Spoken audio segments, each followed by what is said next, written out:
जय माँ जय माँ जय माँ जय जय माँ। डीजे विकास रीगा सीतामढ़ी। आप सुन रहे हैं अमित पटेल की आवाज में। होई है दुर्गा काली, होई है पार्वती,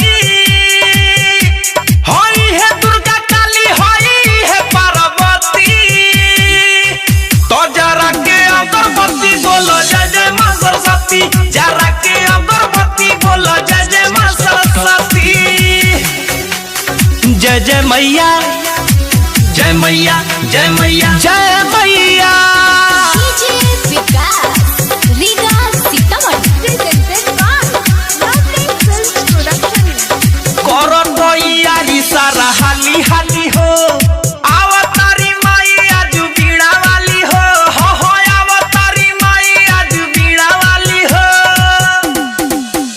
और करो तो यारी सारा हाली हाली हो, आवतारी माई आज बीड़ा वाली हो, हो आवतारी माई आज बीड़ा वाली हो।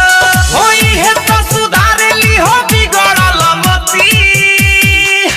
तो जरा के अगरबत्ती बोलो जय जय माँ सरस्वती, जरा के अगरबत्ती बोलो जय जय माँ सरस्वती। बोला बोला बीड़ा वाली मैया की।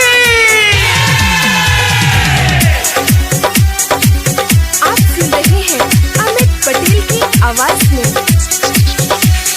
पढ़े वाला सबके पढ़ाई होई हो, इहे